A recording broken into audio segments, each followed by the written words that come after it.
Our top story for this Monday, it's a wrap for the Committee on Good Government and Public Accountability. After 8 hearings, the panel is terminating its inquiry into the confidential funds of the Office of the Vice President and the Department of Education. Even on the last day of the investigation, lawmakers found more irregularities in the receipts of the OVP and DepEd. Both agencies, of course, were at one point under the leadership of VP Sara Duterte. Now, what happens next to this month's in this month's long probe is all up to one committee report, but already some lawmakers are talking about criminal charges. Marian Enrique with tonight's big story. Even in earlier blue ribbon hearings, several suspicious names already floated. These were based on acknowledgement receipts submitted to the Commission on Audit by the Education Department before 2024 and the Office of the Vice President, both under Sara Duterte. First to be flagged were OVP confidential fund recipients Mary Grace Piatos and Kokoy Villamin.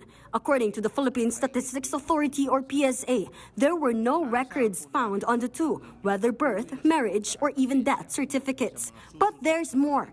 PSA found that of close to 700 people that supposedly received money from DepEd, more than half lack birth records.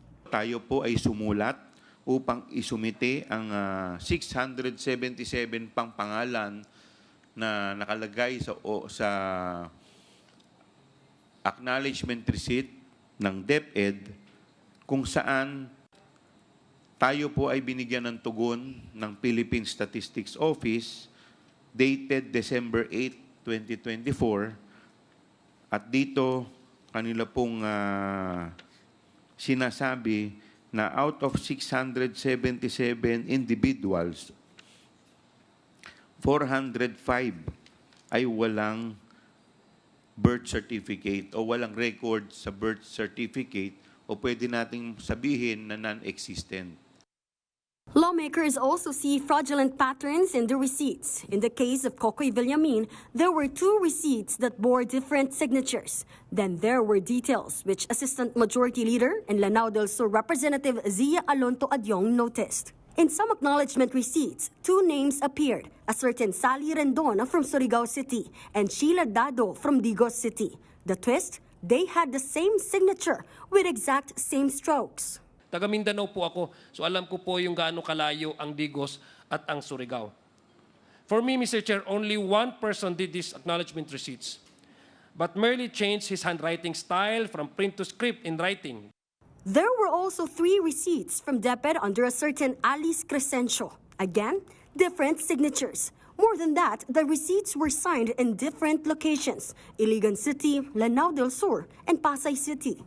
Tayo po ay na-scam sa pamamagitan ng libu-libong acknowledgement receipts na basta-basta lamang dinoktor.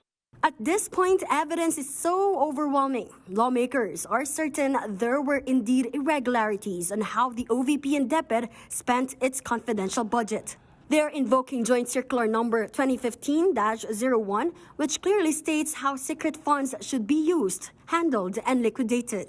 There could be violations in alleged instances when security officers Colonels La Chica and Nolasco were allowed to receive public money. Only Special Disbursing Officers Gina Acosta and Edward Fajarda can do so under the law. For ACT Teachers Party List Representative Franz Castro, there should be more hearings on the confidential expenses of the agencies of Vice President Duterte. Dito lang natin makikita in transparency, no, yung ano ba talaga nangyari doon sa pondo. Kailangan makita natin dito yung pananagutan mismo ni Vice President, the most responsible po doon sa pondo. If it is proven that there was misuse or misappropriation of confidential funds, VP Sara and her supposed cohorts could be charged for graft and corruption. That's according to Good Government Committee Vice Chairman Romeo Acop. And if the funds in question are at 612 million pesos as earlier pegged, this could be a clear case of plunder. Nakakapagtaka rin ang obsession ni Vice President Sara sa confidential funds. Marahil ito'y dahil sa kalakip ng opacity at antas ng secrecy sa pag-disburse ng mga confidential funds na tila nagiging daan upang ito'y abusuhin ng walang accountability. If public funds are misused or misappropriated or worse, if funds are diverted to personal use or benefit.